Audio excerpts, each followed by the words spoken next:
PM ने जो कहा वो हेट स्पीच, ये संघ से मिले संस्कार, मोदी के मुसलमान वाले बयान पर खड़गे।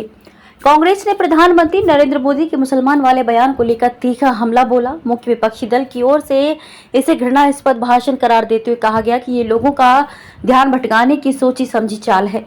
कांग्रेस अध्यक्ष मल्लिकार्जुन खड़गे ने एक्स पर पोस्ट करके कहा कि आज मोदी जी के बौखलाहट भरे भाषण से दिखा कि प्रथम चरण के नतीजों में INDIA जीत रहा है। मोदी जी ने जो कहा वो हेट स्पीच तो है ही, ध्यान भटकाने की एक सोची समझी चाल है। प्रधानमंत्री ने वही किया जो उन्हें संघ के संस्कारों में मिला है। उन्होंने कहा कि सत्ता के लिए झूठ बोलना, बातों का अनर्गल संदर्भ बनाकर विरोधियों पर झूठे आरोप मढ़ना, ये संघ और भाजपा की प्रशिक्षण की खासियत है। पीएम मोदी ने रविवार को कहा कि अगर कांग्रेस केंद्र में सत्ता में आती है तो वह लोगों की संपत्ति लेकर मुसलमानों को बांट देगी।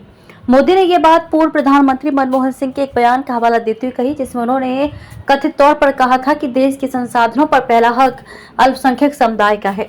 मोदी ने राजस्थान के बांसवाड़ा में चुनावी रैली को संबोधित करते हुए कहा कि ये अर्बन नक्सल वाली सोच, मेरी माताओं बहनों, ये आपका मंगलसूत्र भी बचने नहीं देंगे, इस हद तक चले जाएंगे। उन्होंने दावा करते हुए कहा कि ये कांग्रेस का घोषणा पत्र कह रहा है कि वे माताओं और बहनों के सोने का हिसाब करेंगे, इसकी जानकारी लेंगे और फिर उस संपत्ति को बांट देंगे और उनको बांटेंगे जिनके बारे में मनमोहन सिंह की सरकार ने कहा था कि संपत्ति पर पहला अधिकार मुसलमानों का है।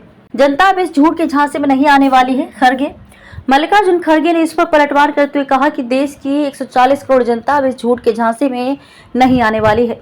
उन्होंने कहा कि हमारा घोषणा पत्र हर एक भारतीय के लिए है, सबकी बिरादरी की बात करता है, सबके लिए न्याय की बात करता है। उन्होंने अपनी पोस्ट में आगे कहा कि कांग्रेस का न्याय पत्र सच की बुनियाद पर टिका है, पर लगता है कि जियो बेल्स रूपी तानाशाही की कुर्सी अब डगमगा रही है।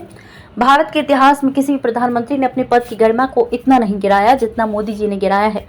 उन्होंने कहा कि मोदी जी बाबा साहेब डॉक्टर अंबेडकर व पंडित जवाहरलाल नेहरू की ओर से दिया गया सबको समान वोटिंग का अधिकार छीनना चाहते हैं।